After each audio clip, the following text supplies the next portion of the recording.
আমাকে সামনে রেখে লব্বাইক আল্লাহুম্মা লব্বাইক লব্বাইক লা শারীকা লাক লব্বাইক ইন্নাল হামদা ওয়ান নি'মাতা লাক ওয়াল মুলক লা শারীকা লাক। কত সুন্দর একটা বাক্য, চলেন সবাই একসাথে পড়ি দেখি তো। লব্বাইক আল্লাহুম্মা লব্বাইক লব্বাইক লা শারীকা লাক লব্বাইক ইন্নাল হামদা ওয়ান নি'মাতা লাক ওয়াল মুলক লা শারীকা লাক। আর একটু আওয়াজ বড় লাগবে, লব্বাইক আল্লাহুম্মা লব্বাইক লব্বাইক লা শারীকা লাক লব্বাইক ইন্নাল হামদা ওয়ান নি'মাতা লাক ওয়াল মুলক লা শারীকা লাক। শেষবারের মতো, লব্বাইক আল্লাহুম্মা লব্বাইক লব্বাইক লা শারীকা লাক লব্বাইক ইন্নাল হামদা ওয়ান নি'মাতা লাক ওয়াল মুলক লা শারীকা লাক। সবাই মন খুলে একবার বলেন আমিন। আল্লাহ আমাদেরকে সচক্ষে দেখার তৌফিক দান করুন। আমিন। হজে যখন যান কি কালারের কাপড়? কোন সিলাই নাই। কেন? আল্লাহ বলে যে তুই ফকির, এটা তোর বুঝাইছি। যেমন রাষ্ট্রপতিও কথা কয় না, ফকির বলেন না, কোটিপতিও, মিলিয়নার, বিলিয়নার, রিকশাওয়ালাও। তো রিকশাওয়ালা কয় আমি তো আগের থেকেই ফকির। রিকশাওয়ালা বলে আল্লাহ আমি তো আগে থেকেই ফকির। রব বলে যে ওই ফকির সেই ফকির নয় যেই ফকির তুই বুঝেছিস। আমি রবের দরবারে কোটিপতি সেই নয় যার টাকা আছে। আমি রবের দরবারে ফকির সেই নয় যার কাছে টাকা নাই। আরে আমি রবের দরবার তো সত্যিকার কোটিপতি তো সেই ব্যক্তি যার ঈমানের ধন আছে, আমলের ধন আছে, সুন্দর একটা মন আছে। বলেন না সুবহানাল্লাহ। যে মনওয়ালা সে আল্লাহর কাছে কোটিপতি, আর যার মন নাই কথা কয় না ফকির কোন না। যার মন নাই সে কি? আমরা কি কোটিপতি হতে চাই নাকি ফকির হতে চাই? যদি কোটিপতি হতে চাই আমাদের একটা সুন্দর মনের দরকার। সবাই জোরে বলেন না, সুন্দর একটা মনের দরকার। এতটুক যারা বুঝতে পেরেছেন কথা তারা একবার বলি মারহাবা। আমি কি বেশি কঠিন বানাই ফেলছি? কারণ যিনি আছেন তিনি ঘুমের জগতে আছেন, যিনি আছেন তিনি ঘুমের জগতে আছেন। আর ঘুমটাকে বলা হচ্ছে আন-নাওম নিসফুল মাউত। এই ঘুমটা হচ্ছে মৃত্যুর একটা অংশ বিশেষ। হাজার মানুষের পাশে থেকেও আমি একা, আপনি একা, আমরা একা। আওয়াজ দিতে হবে ভাইয়া, সবাই একা, ডানে একা, বামে একা। এবার বান্দা বলে আল্লাহ আমি তো একা থাকতে পারি না, কিন্তু এতদিন মনে করেছি একাকিত্বকে দূর করার জন্য বিয়ে করা দরকার, তাই বউকে ঘরে এনেছি, তাই স্বামীর ঘরে গিয়েছি। একাকিত্বকে সহ্য করতে পারি না বলে একা রুম নিয়ে নেই, মেসের মধ্যে বন্ধুর সাথে রুম নিয়েছি। কিন্তু বাস্তবতায় দেখলাম আমি একটা সময় ঠিকই একা হয়ে যাই, আমি ঠিকই একা হয়ে যাই। আল্লাহ আমি তো একা থাকতে পারি না। রব বলে যে পৃথিবীর তুই যাকেই বন্ধু বানা, তুই একা থাকবি, একা রবি, একা হবি। এটাই বাস্তবতা। তোর যদি একাকিত্ব পছন্দ না হয় তাহলে বান্দা হিসেবে আমি রবের সাথে বন্ধুত্ব কর, উম্মত হিসেবে নবীর সাথে বন্ধুত্ব কর। এমন বন্ধুত্ব এটা কবরও তোকে ছাড়বে না, হাসরেও তোর হাত ছাড়বে না। চিৎকার দিয়ে বলেন সুবহানাল্লাহ।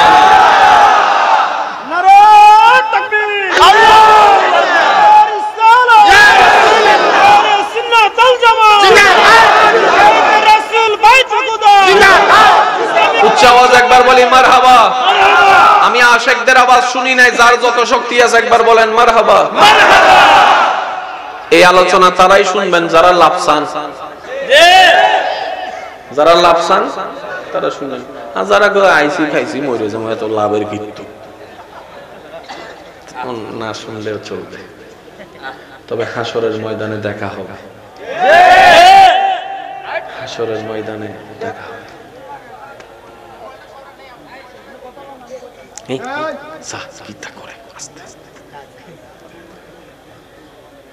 মৃত্যু হওয়াটা আসলে খুব জরুরি, হাসর থাকাটা কিন্তু বড় জরুরি। আমার কথা কেউ মাইন্ড করেন না। আল্লাহ যা করে খুব হিকমতে করে, খুব কারণে করে। আল্লাহ কিন্তু অতীত বর্তমান ভবিষ্যৎ সব জানে। যে জান্নাতি তারে ডাইরেক্ট জান্নাত দিতে পারতো, যে জাহান্নামী তারে ডাইরেক্ট জাহান্নাম দিতে পারতো। হাসরের বিচারের কোনো দরকার ছিল না, কিন্তু হাসরটা কিন্তু বড় দরকার। আল্লাহ তুমি হাসর দিলা কেন? দুনিয়াতে আমার অনেক বান্দারা সম্পদ না থাকার কারণে ন্যায় বিচার পায় নাই। দুনিয়াতে আমার অনেক বান্দারা দুর্বল থাকার কারণে জুলুমের শিকার হয়েছে। দুনিয়াতে আমার অনেক বান্দারা চোখের পানি ফেলেছে পাশে কাউকে পাই নাই বলে।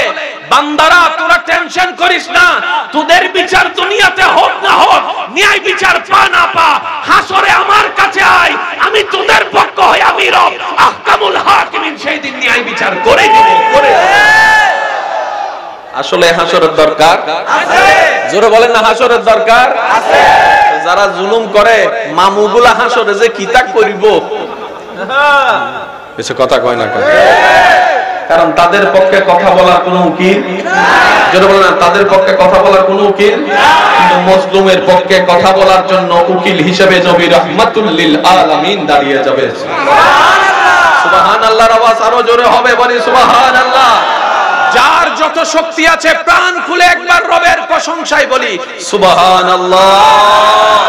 এবার বলেন আলহামদুলিল্লাহ। এবার আওয়াজটা বুলন্দ করে বলেন আল্লাহু আকবার। আল্লাহ আমাদের সকলের মহব্বত কবুল করুক, আমিন। লাভ চান? আমি বলবো এখন থেকে আস্তে, আপনারা বলবেন জোরে। লাভ চান? একটু না বেশি, সব দিক দিয়ে লাভ পাইবেন, শুধু ব্যবসাটা শিখবে না। কারণ এখানে সবাই আমার সাথে একমত হবে, বাপের টাকা থাকলে ব্যবসা হয় না, ব্যবসা করতে জানতে হবে। অনেক বাপের ফুত এখানে আছে, বাপে টাকা ঠিকই দিছে ব্যবসা ধরতে। আবার এমন অনেক মায়ের সন্তান এখানে আছে, ঘুম ছিল না, বুদ্ধি খাটিয়ে পরিশ্রম করে করে করে করে করে নিজের ব্যবসা নিচে দাঁড় করে দিয়েছে। আছে আছে আপনাদের এলাকায় আছে। প্রত্যেকটা কিছুর একটা সূত্র আছে। এবার আসেন আমরা ছোট্ট একটা অঙ্ক বোঝার চেষ্টা করি। 2 যোগ 2, আমি কিন্তু ককটেল বোমা একটা পকেটে আনছি, মাইরা দিব কইলে আমার একবার যদি আওয়াজ ছোট হইছে, সবাই জোরে কোন 2 যোগ 2, 2 যোগ 2। রাতের বেলা যদি শান্তিতে ঘুমাইতে না পারেন, লাভ নাই, লাভ নাই। সারা দিন পরিশ্রম করে টাকা কামাইয়া যদি ঘরে শান্তিতে 2 বেলা ভাত খাইতে না পারেন, আপনার একটাবার ভাবার দরকার। যদি এমন হয় আপনার একটাবার ভাবার দরকার, পাইলাম কি, দিলাম কি, দিলাম কি, পাইলাম কি। কারণ জীবন পেয়েছি কয়বার, দুনিয়ায় এসেছি কয়বার, চলে যাব কয়বার, আসার আর সেই সুযোগ হবে। সেজন্য একটু ভাবেন, এতদিন না ভাবলে আজকে থেকে শুরু করেন। কারণ একটা কথা আছে, নিজে বাঁচলে ভাবেন না। এইসব কথা কয় না। আমি আমার বাঁচার হিসাব চিন্তা করতে হবে, আপনি আপনার বাঁচার হিসাব চিন্তা করেন। এবার দেখেন অনেকে বিয়ে করে সুখের আশায়। আমি কি লেখা কইতাম, যুবকরা দেখি চুপ করে বসে রয়েছে, সুখ পাওয়ার আশায় মা বাবার মুখে চুনকালি মাইকা কোর্ট ম্যারেজ। শান্তি নাই, জোরে বলেন না শান্তি নাই। অনেকে সুখের আশায় বিয়ে করে, স্বপ্ন দেখে বিয়ে করে, কল্পনা সাজিয়ে বিয়ে করে। বিয়ের পরে সুখ নাই, অবিবাহিত সুখ নাই, চাকরিওয়ালা সুখ নাই, চাকরি ছাড়া সুখ নাই, চাকরি ছাড়া যারা তাদেরও সুখ নাই, ব্যবসায়ীদেরও সুখ নাই, ব্যবসা ছাড়া সুখ নাই, বড়দেরও সুখ নাই, ছোটদেরও সুখ নাই। আজকাল তো এমন দেখা যায়, ছোট বাচ্চা দুনিয়াতে আসার পরে গালের মধ্যে হাত দিয়ে ঘুমায়। ছোট বাচ্চাও আজকাল দেখা যায় 2-3 মাসের বাচ্চা গালের মধ্যে হাত দিয়ে ঘুমায়। কিতারে তুই গালে হাত দিয়ে ঘুমাস কা? ওই টেনশনের দুনিয়াতে আসছি। মনে রাখবেন ভাইয়েরা, যেই দেশে যাওয়ার জন্য আমার যুবক ভাইয়েরা স্বপ্ন দেখে, যেই দেশের ভিসা আপনার পাসপোর্টে লাগলে আপনার পাসপোর্ট দামি হবে, আপনি মনে করছেন যেই দেশগুলোকে আপনি মডার্ন মনে করছেন, একটু গুগল মামাকে যাইয়া জিজ্ঞেস করেন পৃথিবীর সবচাইতে বেশি সুইসাইড ওই সমস্ত দেশে হচ্ছে। আল্লাহু আল্লাহ, আল্লাহু আল্লাহ।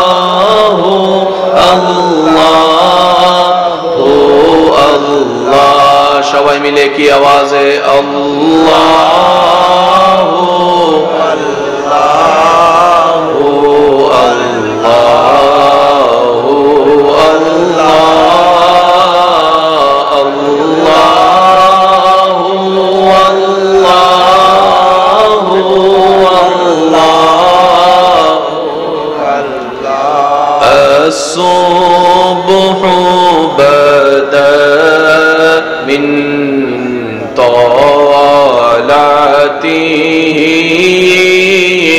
والليل دجى من وفراته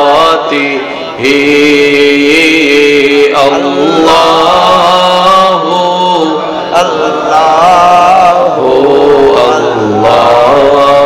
الله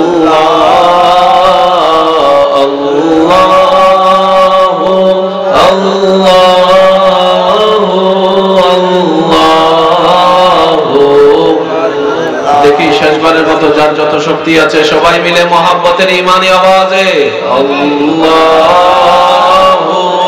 আল্লাহু আল্লাহু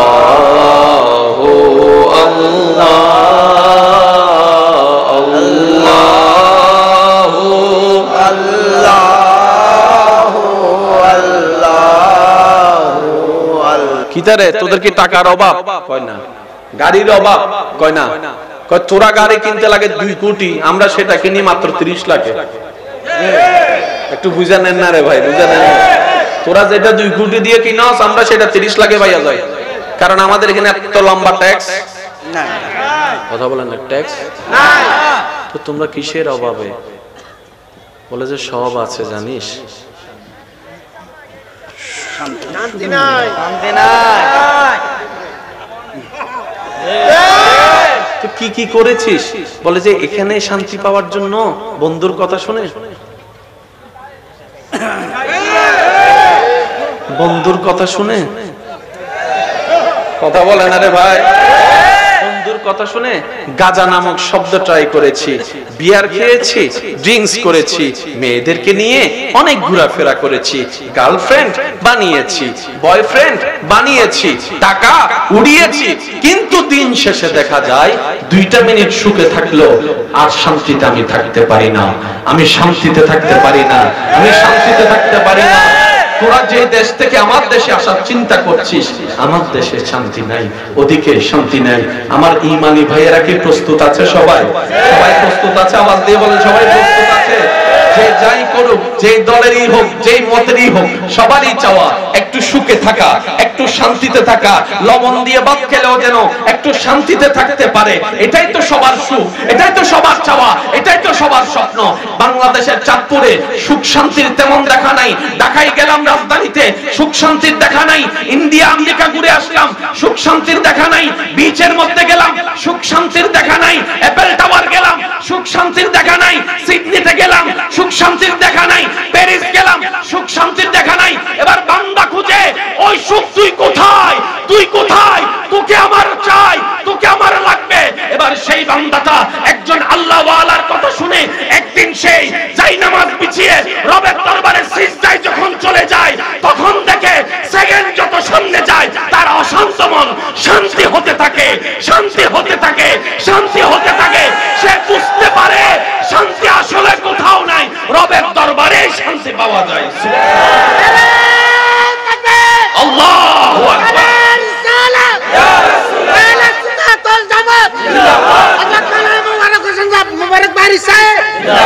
উচ্চ আওয়াজে একবার বলি সুবহানাল্লাহ।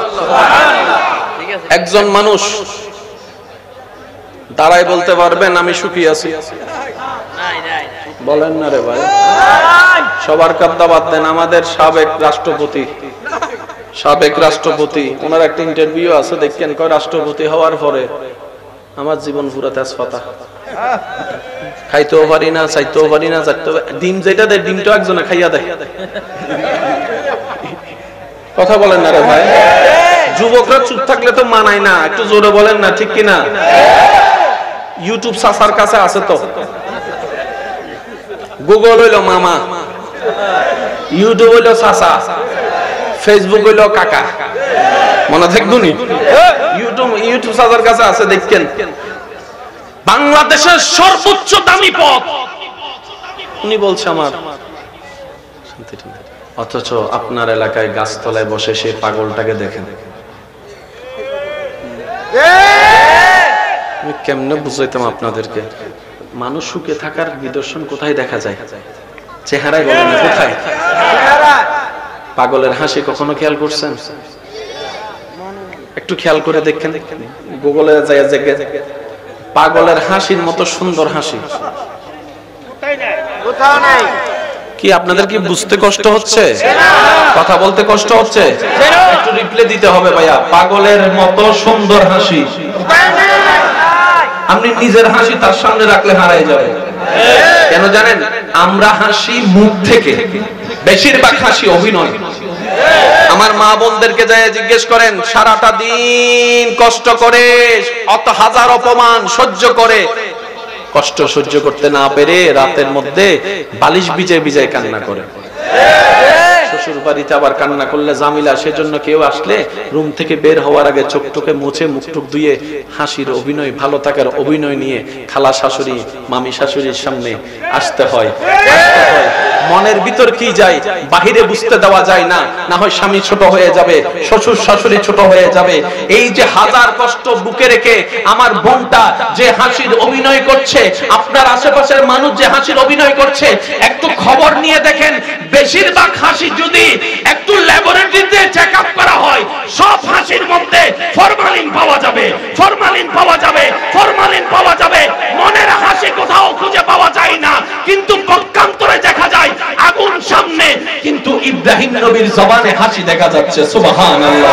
আগুনের সামনে ইব্রাহিম নবীর জবানে হাসি দেখা যায়, কারবালার ময়দানে ইমাম হুসাইনের চেহারায় হাসি দেখা যাচ্ছে। ব্যাপার কি? একটা জায়গায় ব্যাপার, সুখ যেখান থেকে আসে এই জায়গাটা আপনি আমি এখানে ওইখানে লাগাই রাখছি। যেখানে আসে এটা আমি আপনি আমি এখানে লাগাই রাখছি।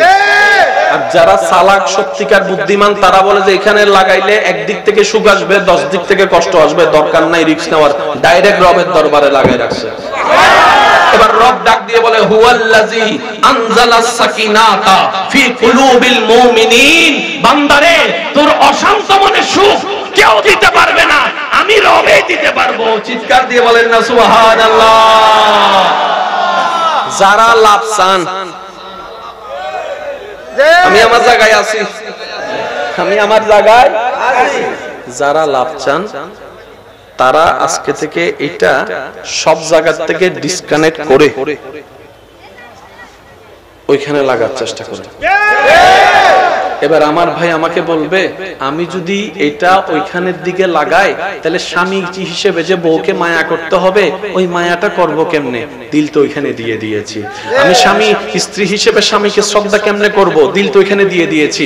আমি বলবো, ভাই আপনি বুঝতে পারেন না, হয়তো আমি বোঝাতে জানিনি, ব্যর্থতা আমাদের। একটু খেয়াল করলে দেখবেন, আপনি যখন আপনার দামি হৃদয়টা রবের দরবারে লাগাই দিবেন, রব আপনার হৃদয়ে তাদের অন্তরের সাথে লাগাই দিবে যাদের থেকে আপনার কষ্ট পাওয়ার কোনো সুযোগ থাকবে না।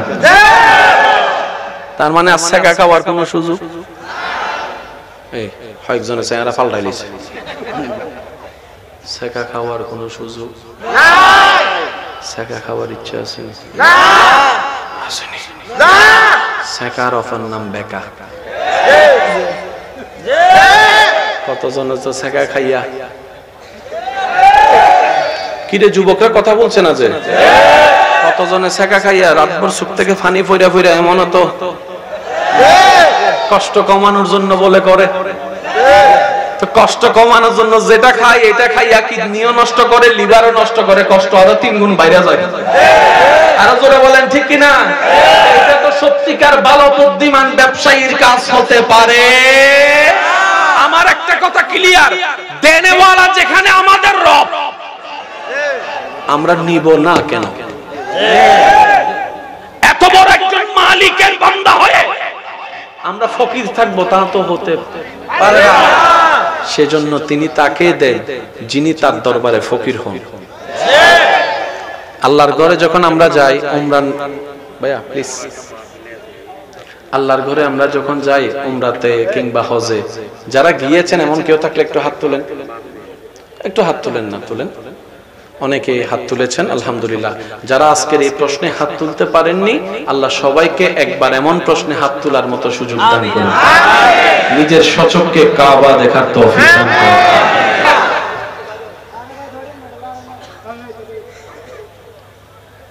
আপনার বসাটা সুন্দর আছে, একবার বলি মারহাবা। আমি কি কঠিন বানাই ফেলছি বেশি? কেন বলছি কথাটা?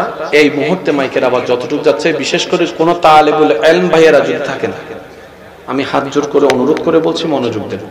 ইসলাম যতটুকু জানার ধর্ম, তার চাইতে বেশি দরকার ইসলাম বুঝা।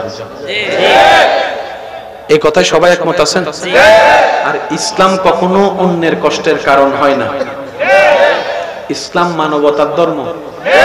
এখানে আরেকটা কথা আমি অ্যাড করি, ইসলাম আমাদের নয়, ইসলাম সবার। কোরআন আমাদের নয়, কোরআন সবার। আল্লাহ আমাদের নয়, আল্লাহ সবার। সেজন্য নবী রাহমাতুল লিল আলামিনকে নবী রাহমাতুল লিল আলামিন বলা হয়। নবী এটা আমাদের নয়, নবী এটা সবার। তো আমরা স্পেশাল হলাম কোথায়? আল্লাহ দিয়েছেন, কেউ নেয় নাই, আমরা নিয়েছি কোরআনকে। আমি কি বুঝাতে পারছি কথা? আল্লাহ সবাইকে দিয়েছেন। ওরা বলে যে আমাদের লাগবে না, আমরা বলছি যে আল্লাহ কোরআনটা আমাকে দিয়েছেন, ধন্যবাদ আল্লাহ। কোরআনটা আমাকে দিয়েছেন, আমাদেরকে দিয়েছেন, জাযাকা আল্লাহ। এই কোরআনটা আমাদেরকে দিয়েছেন আল্লাহ, তোমার দরবারে লক্ষ কোটি শুকরিয়া। আমরা গ্রহণকারী হয়েছি, তারা গ্রহণ। পার্থক্য কি বুঝে গিয়েছে? এবার একটু খেয়াল করেন, আপনারা নামাজে যদি কোন একটা মাসালা দরকার হয়, কার থেকে জিজ্ঞেস করতে চান? ইমাম সাহেব। Okay fine. রোজার যদি কোনো মাসালা লাগে, আচ্ছা, জামাই বউ ঝগড়া হলে কোনোদিন হুজুরের কাছে গেছেন? কেন? আমার পাশে আমাদের ভবিষ্যৎ চেয়ারম্যান সাহেব বসা আছেন, ওনাকে সামনে রেখে কথাটা বলতেছি। এবার শুনেন, অঙ্কটা বুঝেন। ইসলাম মানবের জীবনের, এই মানবের জীবনে যত সমস্যা, সব সমস্যার সমাধান ইসলামে। এবার আপনি যখন নামাজ নিয়ে প্রশ্ন করেছেন আলেমকে, আপনার এটাও প্রশ্ন করা দরকার ছিল, হুজুর কবুল বললে কি স্বামী হওয়া যায়, কবুল বললে কি স্ত্রী হওয়া যায়? তখন আপনাকে আলেম জানায় দিবে, বাবা কবুল বললেই স্বামী হয় না, কবুল বললেই স্ত্রী হয় না। স্বামীর কোয়ালিটি আলাদা, স্ত্রীর কোয়ালিটি আলাদা। যখন সেগুলা বলা হতো, সংসারটা আস্তে আস্তে ঠিক হয়ে যেত, দিন দিন আর ডিভোর্স বাড়তো না। চেয়ারম্যান সাহেব সামনে বসে একটা কথা কই, ওনার থেকে পরে জিজ্ঞেস করেন, যে আপনার বিচার করতে যাইতেছে তারও যে ঘরে কত বিচার।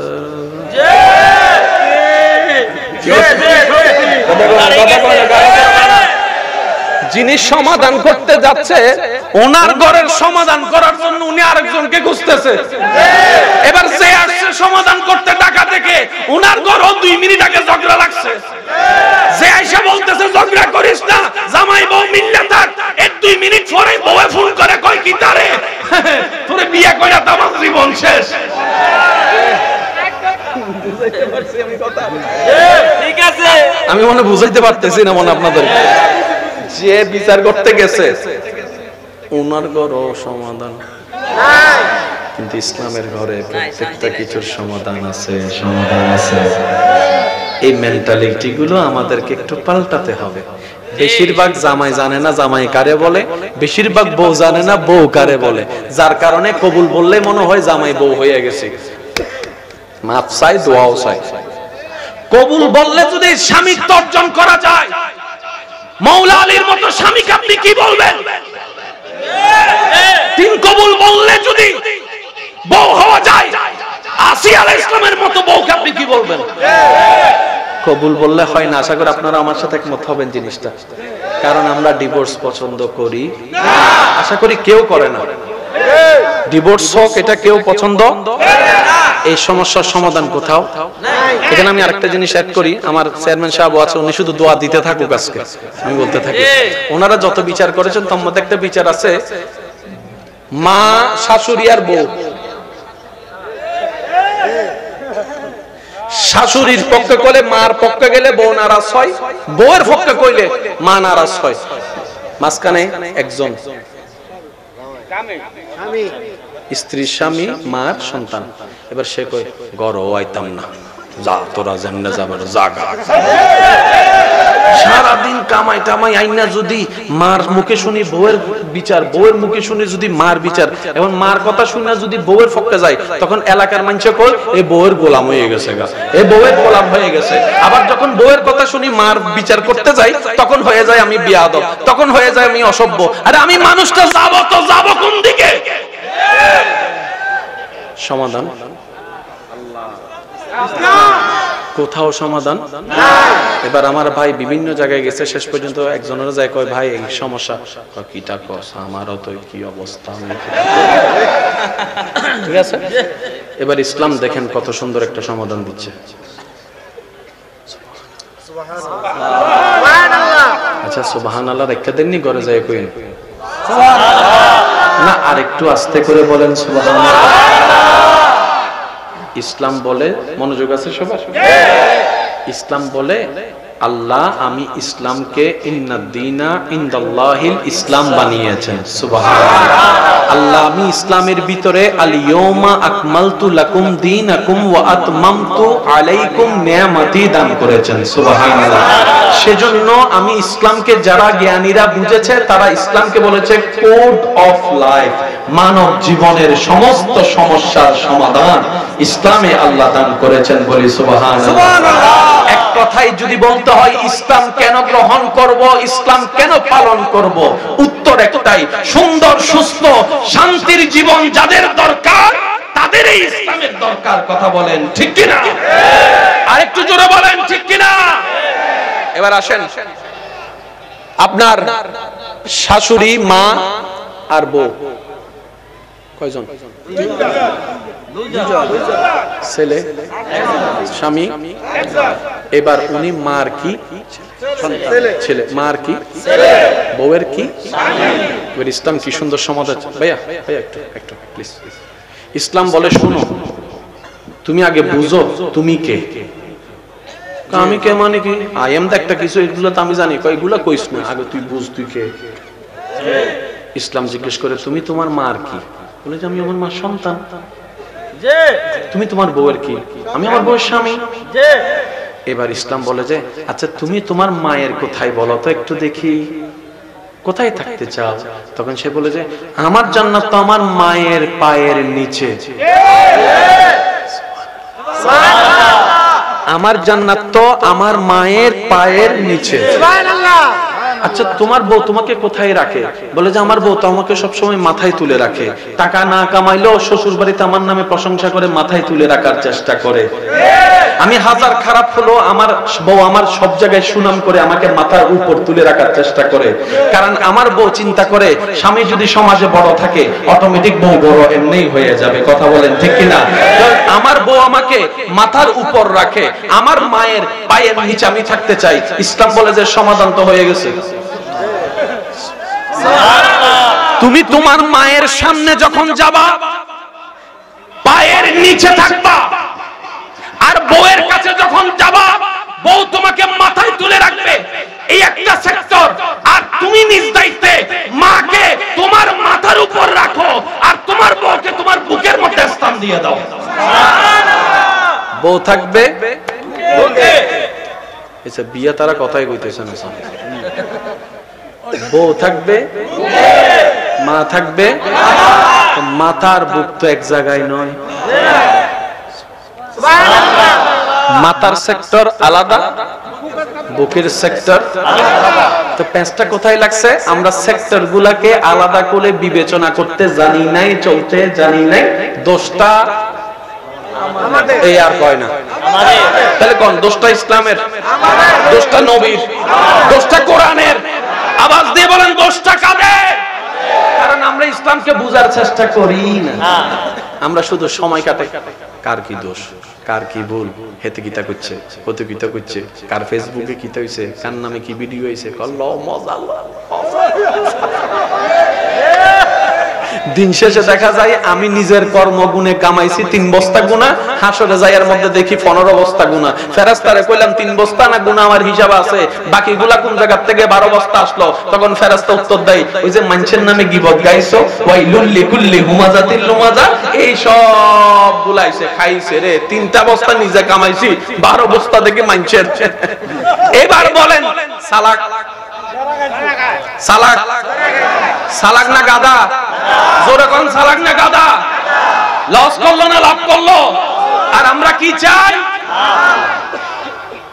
মিলতেছে নি অঙ্কগুলা? আমি কেন বলবো? আমার লাভের জন্য। আপনি কেন শুনবেন? আপনার লাভের জন্য। যার যার লাভ শেষে চিন্তা করেন। অন্যের দোষ অনেক খুঁজছেন, আজকে থেকে নিজের দোষ খোঁজা শুরু করেন। দেখবেন আল্লাহ পাক আপনার গুনাহও মাফ করে দিবে, কঠিন রাস্তাও সহজ করে দিবে, বন্ধ রাস্তাও মুক্ত করে দিবে। যেখানে ইজ্জত আশাও করেন নাই, আল্লাহ সেখান থেকে আপনাকে ইজ্জতের ব্যবস্থা করে দিবে।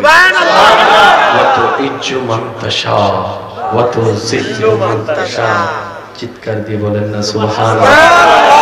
গজল কি আমার সাথে পড়তে পারবেন সবাই? কে কে পারবেন একটু হাত তুলে দেখান তো। আল্লাহ ও গো আল্লাহ, ক্ষমা করে দাও, মাফ করে দাও। সবাই কি আওয়াজে আল্লাহ ও গো আল্লাহ, ক্ষমা করে দাও, মাফ করে। জীবন মোদের যতদিন থাকিবে, সুপথে চালাও, মাফ করে দাও আল্লাহ ও গো আল্লাহ, সেদিকে ক্ষমা করে দাও, মাফ করে দাও আল্লাহ ও গো আল্লাহ, ক্ষমা করে দাও, মাফ করে দাও। উচ্চ আওয়াজ একবার বলি আলহামদুলিল্লাহ। আমি এখানে কিছু চোখ দেখতে পাচ্ছি, যে চোখগুলো দেখে আমার মন বলছে তারা রবের প্রেমের জগতে ডুবতে চাচ্ছে। কারণ এই জায়গায় যারা বসে তাদের আলাদা একটা ভিউ থাকে। এই যে কোনো কাউকে জিজ্ঞেস করবে আপনি খবর পাবেন। তো ওই যে টিচার যখন আমাদের ছাত্র ছিল, মনে করেন ক্লাসে 50 জন, টিচার কয়জন? একজন। কিন্তু এই 50 জনের ভিতরে কার মনোযোগ আছে টিচার কিন্তু জানে। জায়গাটাই এরকম, বুঝতে পারছি? তা আমি কিছু চেহারার মধ্যে চোখ দেখতে পাচ্ছি, যাদের চোখের মধ্যে আমি রবের প্রেমের সাগরে ডুবার একটা তৃষ্ণা দেখতে পাচ্ছি। ওই দুই একজনের জন্য আমি দুই একটা কথা বলতে চাচ্ছি। সবার জন্য বলছি না, কিন্তু আমি আগে ক্লিয়ার করলাম, সেজন্য নেওয়ারও দরকার নাই। যার দরকার সেই নিবেন। তবে মনে রাখবেন, রবের প্রেম ছাড়া পৃথিবীতে সাচ্চা কোনো প্রেম নাই। এত শান্তির, এত প্রশান্তির আর কোনো প্রেম নাই। কথা বলেন ঠিক কিনা? আরো জোরে বলেন ঠিক কিনা? ইসলাম কেন মানবো? নিজের লাভের জন্য। আচ্ছা আচ্ছা, এখানে একটা কথা অ্যাড করি। যুবকরা, ফিলিস্তিনের উপর হামলা হচ্ছে না? আওয়াজ ছোট যে আরেকটু বড় লাগবে। এখন এই কথা যেটা বলতেছি, এটা যদি কেউ যদি ফেসবুক ইউটিউবে দেয়, সেটা ওখানে রিপোর্ট মাইরা শেষ করে দিবে, জানি। তারপরেও বলবো বলবো হামলা হচ্ছে না ভাইয়া?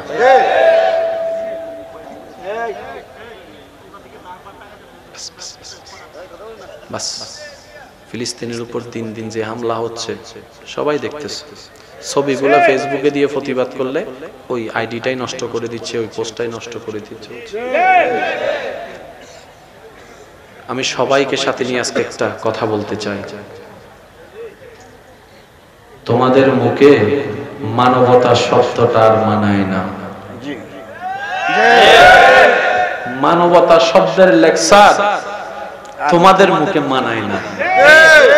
মানবতার অধিকারের কথা তোমাদের শব্দে, তোমাদের মুখে আর মানায় না।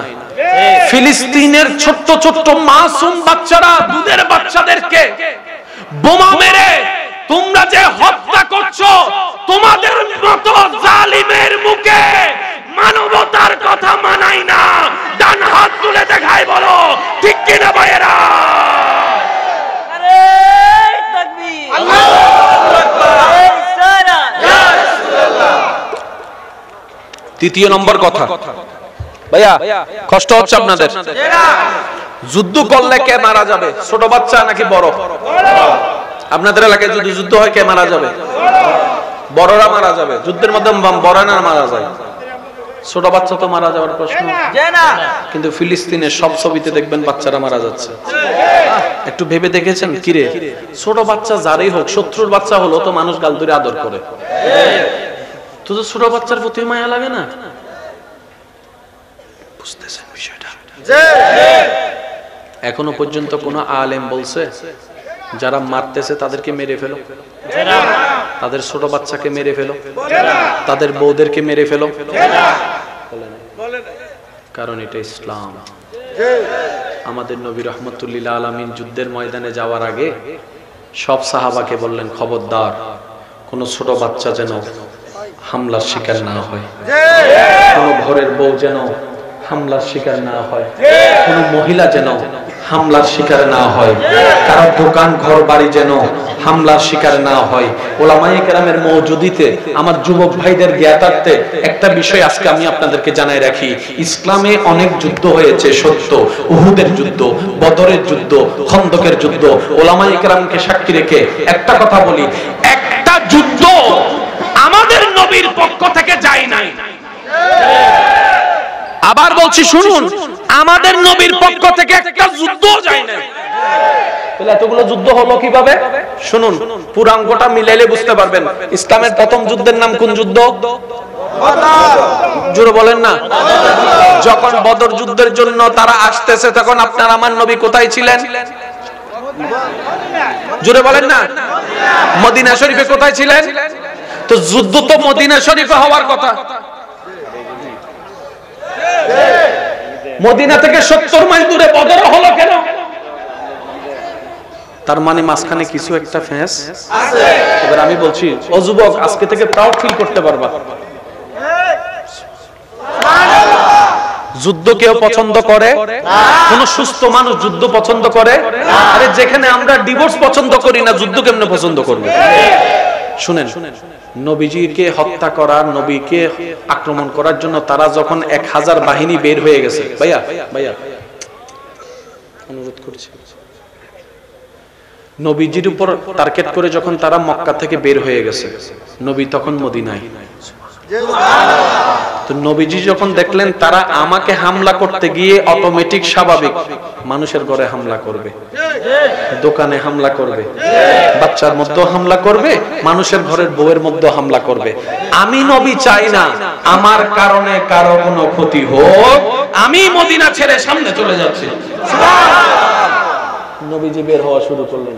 সাহাবায়ে কেরাম বলেন, ইয়া রাসূলুল্লাহ, আপনি একা যাবেন কেন? আমি যাব। সুবহানাল্লাহ বলেন না। আরেকজন বলে, আপনি একা যাবেন কেন? আমি যাব।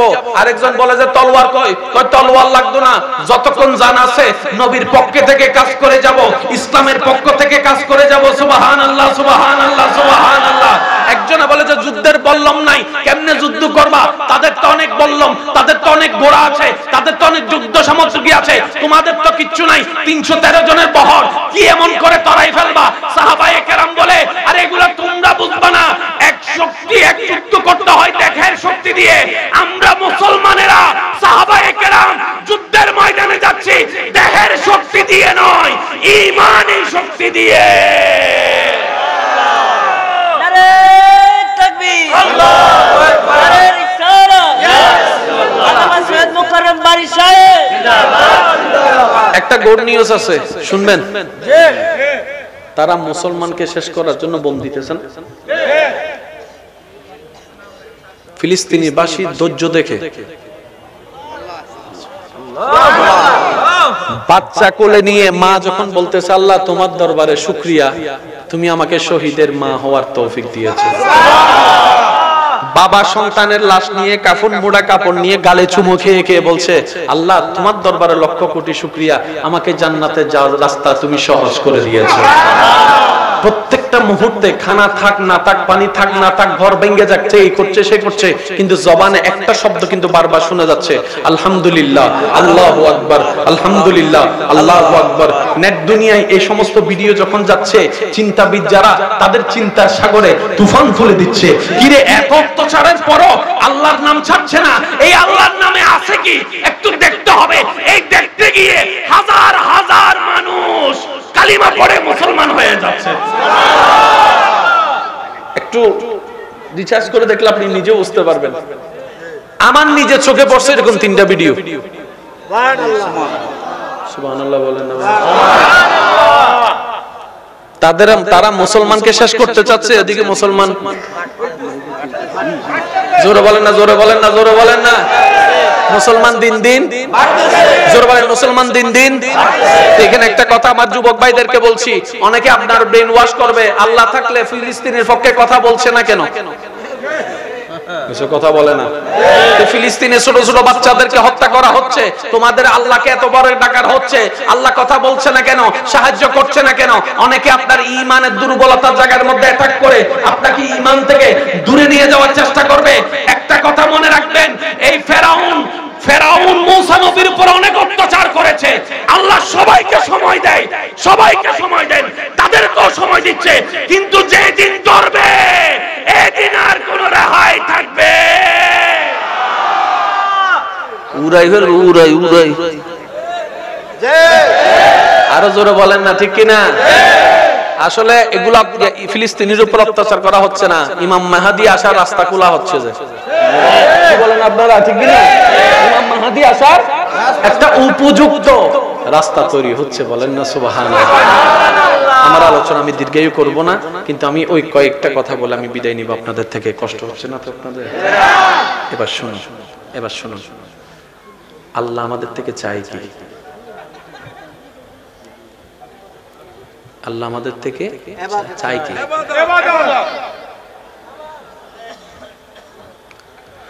আল্লাহ আমাদের থেকে একটা জিনিস চাই, সেটা হচ্ছে বান্দা তোর যা দরকার আমি দিয়েছি, আমি দিচ্ছি, আমি দিব, তুই শুধু আমাকে খুশি করে চল। সুবহানাল্লাহ বলা যাবে? আমি যদি বলি শুধু নামাজ, তাহলে প্রশ্ন একটা থেকে যাবে, রোজা লাগবো কেন? যদি বলি যে নামাজ রোজার জন্য আল্লাহ আমার থেকে চাচ্ছে নামাজ রোজা, তাহলে আমি হজ করব কেন? প্রশ্ন এটা থেকে যাবে। আমি যখন বলবো যে আল্লাহ আমাকে বলছে, আপনাকে বলছে, আমাদেরকে বলছে, বান্দা তোর যা দরকার আমি দিয়েছি, আমি দিচ্ছি, আমি দিব, তুই শুধু আমাকে খুশি করে চল, তাহলে আমাদের একটা অবস্থা দেন তো, আমাদের একটাই কাজ, আল্লাহকে কি করা? খুশি করা। আশা করি চেয়ারম্যান সাহেব একটু মনোযোগ দিবেন। আশা করি এখানে অনেক কিছুর সমাধান কিন্তু এই শব্দটার মধ্যেই আছে। অনেক বিজ্ঞ ব্যক্তিরা এখানে আছেন, অনেক সরকারি পদে বলেন, রাজনীতির পদে বলেন, অনেক ব্যক্তিরা এখানে আছেন। আমি সবার একটু মনোযোগ চাচ্ছি। আপনাদের নিম্ন কর্ম যারা আছে, কর্মী যারা আছেন, তাদেরকে বিষয়টা একটু শিখাই দিবেন, তাহলে সোনার বাংলাদেশ আমরা আশা করতে পারি অতি শীঘ্রই। কারণ দিন দিন যেগুলা বাড়ছে সেগুলা জনসংখ্যা, মানুষ নয়। মানুষ আলাদা, জনসংখ্যা আলাদা। একটু আওয়াজ দেন না রে ভাই, ঠিক কিনা? এবার আওয়াজ দিয়ে বলেন, জনসংখ্যা দরকার না মানুষের দরকার? আর মানুষ তো কখনো কারো জায়গা জুলুম করে দখল করতে পারে। মানুষ তো মা বাবাকে বৃদ্ধাশ্রমে রেখে আসতে পারে। যারা রেখে আসতেছে ওদেরকে যদি আপনি মানুষ মনে করেন, এটা আপনার ব্যক্তিগত ব্যাপার, কিন্তু এটা মানুষের শর্তের মধ্যে পড়ে। কষ্ট হচ্ছে না তো? একটা হচ্ছে মানুষ, আর একটা হচ্ছে জনসংখ্যা। এবারে একটু খেয়াল করেন, আল্লাহ আমাদের কাজটা কি? আল্লাহকে খুশি করে।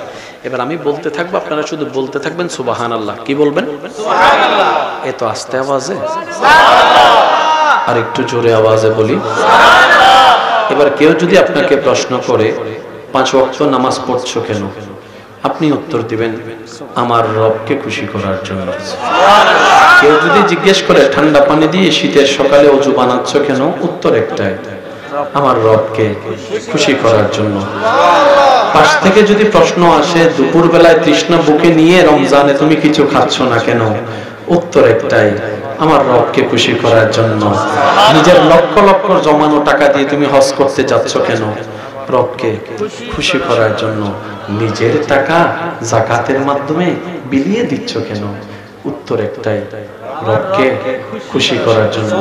এবার প্রশ্নকারী প্রশ্ন করে তুমি রবকে খুশি করতে চাচ্ছ কেন, তখন সেই বান্দা উত্তর দেয়, আমি এতদিন বোকা ছিলাম, তাই সুখ খুঁজে লাথি খেয়ে এসেছি, সুখের দেখা পাই নাই, সুখের দেখা পাই নাই, শান্তির দেখা পাই নাই। আমি যেই দিন থেকে বুদ্ধিমান হয়েছি, আসল জায়গা খুঁজে পেয়েছি। সুখ তো আমার রবের দরবার থেকে আসে, সুবহানাল্লাহ। শান্তি তো আমার রবের দরবার থেকে আসে। তাই আমি দুনিয়াতেও শান্তি চাই, কবরেও শান্তি চাই, হাসরেও ইজ্জত চাই, জান্নাতেও শান্তি চাই। সেজন্য শান্তিদাতাকে খুশি করার জন্য নেমে গিয়েছি, সুবহানাল্লাহ। এবার আমি বলতে থাকবো, আপনারা সুবহানাল্লাহ বলতে থাকবেন, আর প্রত্যেকটা কথা মিলাতে থাকবেন। দেশের জন্য, সমাজের জন্য কি কি উপকার এখানে লুকায়িত আছে। এবার প্রশ্নকারী প্রশ্ন করে, নামাজ পড়ছো কেন? উত্তর একটাই, আমি 5 ওয়াক্ত নামাজ পড়ি আমার রবকে খুশি করার জন্য, আমি হজ করি আমার রবকে খুশি করার জন্য, আমি যাকাত দিই আমার রবকে খুশি করার জন্য, আমি রোজা রাখি আমার রবকে খুশি করার জন্য। এবার প্রশ্ন করে, তুমি বড়কে সম্মান কেন করো? উত্তর একটাই, আমার রবকে খুশি করার জন্য। তুমি ছোটকে স্নেহ কেন করো? উত্তর একটাই, আমার রবকে খুশি করার জন্য। নিজের কোনো ইনকাম নাই, মা বাবাকে রাখছো কেন ঘরে? রবকে খুশি করার জন্য। বউকে যৌতুক নিচ্ছ না কেন বউয়ের থেকে? আমার রবকে খুশি করার জন্য। স্বামীর অবাধ্য হচ্ছ না কেন? রবকে খুশি করার জন্য। যে জায়গা পায় তাকে জায়গা দিয়ে দিচ্ছ কেন? রবকে খুশি করার জন্য। যে টাকা পায় তাকে টাকা দিয়ে দিচ্ছ কেন? রবকে খুশি করার জন্য। গালি শুনো, গালি দিচ্ছ না কেন? রবকে খুশি করার জন্য। মারার ক্ষমতা থাকার পরও হাতটা বন্দি করে রেখেছে কেন? আমার রবকে খুশি করার জন্য। আল্লাহু আকবার। উচ্চ আওয়াজ বা নামছি কারে খুশি করতে? একটু জোরে বলেন, নামছি কারে খুশি করতে? ঘরে এসে দেখি মা খুশি। আমি আসলে হয়তো বুঝাইতে আমি ব্যর্থ হচ্ছি, আপনারা ঠিক আছে, আমি ব্যর্থ হচ্ছি। ঘরে এসে দেখি মা খুশি। কিরে মা তুমি খুশি কেন? তুই আমারে খুশি করছস বেটা।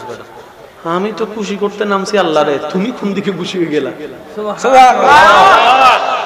ভিতরের রুমে যাইয়া দেখি বউ আমারে জড়াই ধরছে। খিতারে যে বউয়ে দেখলে ঝগড়া লাগলে খাবার মধ্যে মরিচ বাড়াই দেয়, আজকে দেখে হে এসে জড়াই ধরছে। খিতারে বউ, খিতারে বউ, তুমি আমারে খুশি করছো। জামাইয়া কয়, কি হইতাছে এগুলা? খুশি করতে নামছি একজনরে, মা খুশি, বাপ খুশি, বউ খুশি, ফোলা খুশি, ভাই খুশি, বন্ধু খুশি। কিরে ব্যাপারটা কি তারে? এতদিন এত কিছু করার পরও তো সবার খুশি একসাথে পাই নাই, সবার মন জয় করতে পারি নাই। আজকে দেখি সবাই আমার প্রশংসা করতেছে, ব্যাপার কি? তখন রব বলে, বান্দা এটাই তো তোদেরকে বোঝাতে চেয়েছি, আমারে খুশি করে চল। তোর আশেপাশে যারা আছে তাদেরকে খুশি আমি আল্লাহ করে দিই। আল্লাহ আমাদেরকে একটু বুদ্ধিমান হওয়ার তৌফিক দান করুন। গাছতলায় একজন আল্লাহর ওলি বসে থাকতেন। তা আপনারা তো জানেন, পাগল দেখলে কিছু মানুষ আজারে হলো ওনারা গুতায় লাড়ে। এই কাজ কখনো করেন না, কারণ কোন ভেসে যে আল্লাহর বন্ধু বসে আছে, আল্লাহর ওয়াস্তে কখনো এই কাজটা করেন না। তো ওনার একটা অভ্যাস ছিলেন কি জানেন? যেই ওনাকে কটু কথা শোনাতো, উনি সাথে সাথে সিজদায় পড়ে তার পক্ষ হয়ে আল্লাহর কাছে মাপ চাইতো। উনি উনিকে যতই গালি দিত, উনি সবার পক্ষ হয়ে কাজ করত। তো একজন এসে জিজ্ঞেস করে, আপনি বদদুয়া না দিয়ে ওনাদের জন্য দোয়া করছেন কেন? সেদিন তিনি উত্তর দিচ্ছেন, আমি কার জন্য বদদুয়া করব? সবাই তো আমার রবের বান্দা, সবাই তো আমার নবী রাহমাতুল লিল আলামিনের উম্মত। আমি বদদুয়া কারে দিব? আর আমার রব বদদুয়াকারীকে ভালোবাসে না, ক্ষমাকারীকে ভালোবাসে। আমার নিয়ত রবকে খুশি করা, তাই তো হাজার লাখ মাটির নিচে দাফন করে রবকে খুশি করার কাজে নেমে গিয়েছি। বলেন না সুবহানাল্লাহ। আর একটু জোরে বলেন না সুবহানাল্লাহ। সত্যি করে একটা কথা বলেন, এই কথাগুলো শুনতে একটা শান্তি আছে না নাই? যদি করতে পারেন, আপনার না শান্তি দরকার? গাইলের পরিবর্তে গাইল দিয়ে তো অনেক দেখছেন, সিনোস নিবেড়া আমি কেডা, আয় এত সাহস থাকলে তুই পিছনে আয়, ল পিছনে আয়। কেউ আপনাকে গালি দিচ্ছে তো ফেসবুকে, ইউটিউবে, যেখানে গালি দিচ্ছে, আপনি শুধু সামনে যাবেন, আসসালামু আলাইকুম, আপনার গালিটা অনেক সুন্দর হয়েছে ভাইয়া, আরেকটা দেন, আরেকটা দিতে বলেন তো। দিতে বলেন। ঝগড়া কেমনে হয় জানেন? শুনেন, একটু হাতটা খেয়াল করেন, ঝগড়া কেমনে হয়।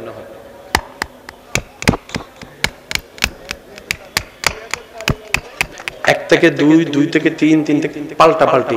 এবার আপনাকে আমি দিতেই আছি কাদা, গরু, ছাগল, আপনি শুধু এমনি আরো দাও, আরো দাও, আরো দাও। 1 মিনিট পর আমার লজ্জায় চলে আসবে।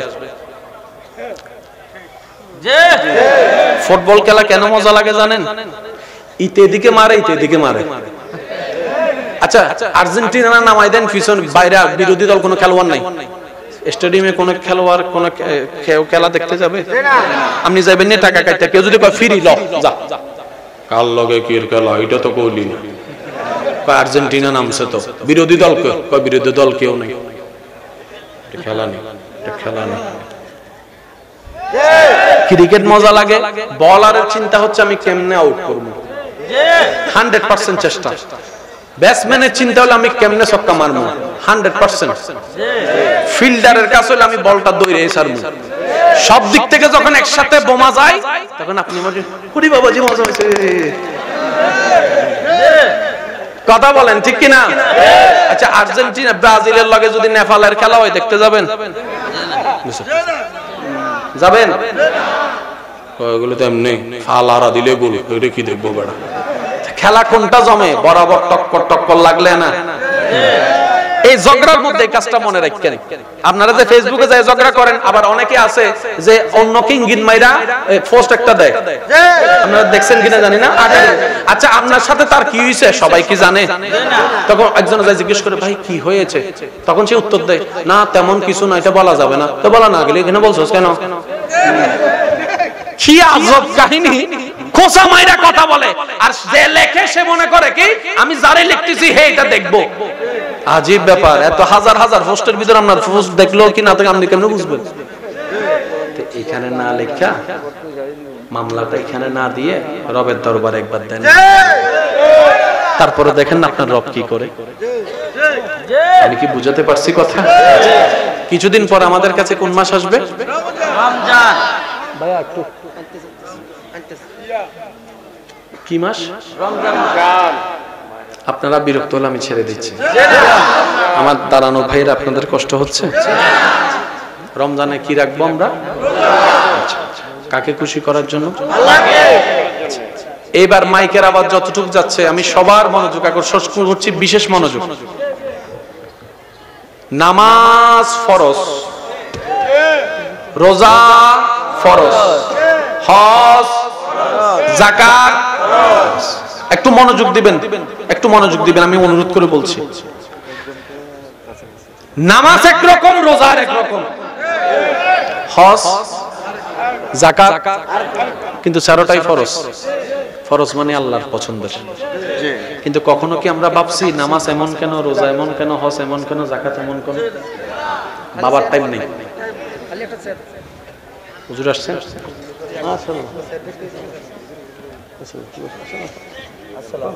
একটু সামনের দিকে আসুন, এদিকে চলে আসুন। না না, এদিকে চলে আসুন। একবার বলি আলহামদুলিল্লাহ। কষ্ট হবে না তো আপনাদের? এটা বলে আমি শেষ করে দিচ্ছি, বেশিক্ষণ যাব না। হজ ফরজ, কিন্তু জীবনে একটু বলেন না, তাও কার উপর? সামর্থ্যবানের উপর, সবার উপর। যাকাত ফরজ বছরে, তাও কার উপর? সামর্থ্যবানের। রোজা ফরজ বছরে, তাও কার উপর? সামর্থ্যবানের। কিন্তু নামাজ ফরজ 6 মাসে।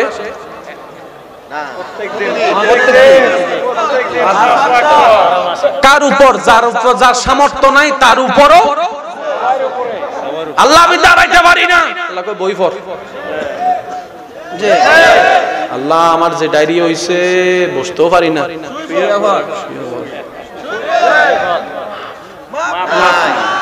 এতটুকু যারা বুঝতে পেরেছেন তারা একবার বলি মারহাবা। এবার এটার সাথে বুঝার জন্য আরেকটু অ্যাড করি, এগুলা আমল করলে আল্লাহ খুশি হলে আমরা জান্নাতে যেতে পারবো, ঠিক না? ফরজ, ওয়াজিব, সুন্নাত, নফল। হজ যখন আল্লাহ দিলেন, নবীর কাছে পাঠিয়ে দিলেন, নবী উম্মতকে দিয়ে দিলেন। যাকাতের বিধান যখন আল্লাহ দেওয়ার ইচ্ছা হলো, আল্লাহ নবীর কাছে দিলেন, নবী উম্মতকে দিয়ে দিলেন। রোজার বিধান যখন আসলো আল্লাহ নবীকে দিলেন, নবী উম্মতকে দিয়ে দিলেন। কিন্তু নামাজের যখন বিধান আসছে, জিবরাইল বলে আল্লাহ আমাকে দাও, আমি দিয়ে আসি। রব বলে যে না, যাকে দিব ওনাকে নিয়ে আসো। সুবহানাল্লাহ, মন মতো হয় না। হজ, যাকাত, রোজা, নামাজের বেলায় যখন আসছে জিবরাইল বলে আল্লাহ দেন, আমি দিয়ে আসি। কয় না, যাকে দিব ওনাকে নিয়ে আসো। হায় হায়, কত হিকমত খেয়াল করতেছেন। সুবহানাল্লাযী ইয়াসরা বিআবদিহি লাইলাম মিনাল মাসজিদিল হারাম ইলাল মাসজিদিল আকসা সুম্মা দানা ফাতাদাল্লা। সুবহানাল্লাহ। রমজানের ব্যাপারে আল্লাহ পাক বলছেন as-সাওমু লি, রোজা আমার জন্য, আর এটার বেতন প্রতিদান আমি নিজেই দিব। সুবহানাল্লাহ। ভাই আর একটু জোরে বলতে হবে সুবহানাল্লাহ। মন খুলে বলি সুবহানাল্লাহ। আল্লাহ আমাদেরকে রোজা দিলা কেন? আমরা খাইলে তোমার লাভ কি, না খাইলে তোমার লাভ কি? রব বলে যে তোরা খাইলে না খাইলে আমার কিছু লাভ লস নাই। আল্লাহ রোজা দিলা কেন? রব বলে যে আমার প্রিয় গুণ যেন তোরা শিখতে পারো। শুধু আমি একটু উদাহরণ দিয়ে শেষ করছি। দুপুর বেলা যখন এটা ফেটে যায় তৃষ্ণায়, অনেকে তো মনে মনে 3-4 বোতল শরবত বানাইয়া ফ্রিজে ঢুকাই রাখে। আপনাদের এখানে নাই মনে হয় না? আর মনে মনে নিয়ত করে আজানটা দিতে দেরি 3 বোতল, যদিও 2 গ্লাসের বেশি আর ঠিক নেই। আচ্ছা, এই কাজটা বুক ফেটে যাচ্ছে, তৃষ্ণায় পানি আছে না নাই? তারপরও খাচ্ছে না কেন? কার ভয়ে? আল্লাহর ভয়ে। খুব খেয়াল করেন, কার ভয়ে? আল্লাহর ভয়ে। আল্লাহর এই জিনিসটা বেশি পছন্দ। সুবহানাল্লাহ। সে চাইলে রুমের ভিতরে ডুব মাইরা টিউবওয়েল একজনের মুখ ধরে, বান্দার এই কাজটা আল্লাহ বেশি পছন্দ করে। তা আল্লাহ এটা দিলেন কেন? এক কথায় শেষ করি। আল্লাহ পাক বলে যে তুমি রমজানে যেমন হাজার ইচ্ছা থাকার পরও আমি অপছন্দ করি সেই কাজগুলো করা থেকে বিরত থাকো, রমজান থেকে এটা শিখে নাও, বাকি 11 মাসও আমার অপছন্দের কাজ থেকে তুমি বিরত থাকার চেষ্টা করি। আল্লাহ আমাদের সবাইকে একটু একটু বুঝার তৌফিক দান করুন। দেখেন আমরা কেউ 100 কেউ নয়, 140 থাকলেও মোটামুটি চলে এখন। সেজন্য যারা বিয়ে করেন নাই, আমি অনুরোধ করব 100 খুঁজেন না, 100 খুঁজেন না, তাহলে আজীবন আর বিয়ে করা হইতো না। তা আমি সেজন্য বলি অন্যকে 100 না খুঁজে আপনি একটা কাজ করেন না, নিজে 100 হইয়া যান, যাতে অন্যজন আপনারা ভাই 100 পাইয়া যায়।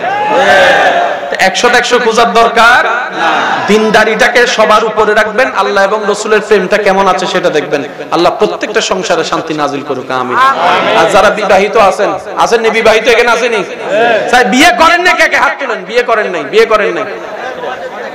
ওই অবিবাহিত কে কে আছেন হাত তুলেন। আল্লাহ সবাইকে জীবন সঙ্গী দান করুক বলি আমিন।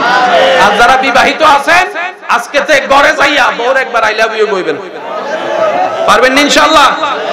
জোরে কোন পারবেন ইনশাআল্লাহ? কাকে খুশি করার জন্য? আল্লাহকে খুশি করার জন্য। স্বামী হয়ে স্ত্রীকে স্নেহ করবেন, মায়া করবেন, স্ত্রী হয়ে আপনাকে সম্মান করবে, সংসার সুন্দর হয়ে যাবে বলি সুবহানাল্লাহ।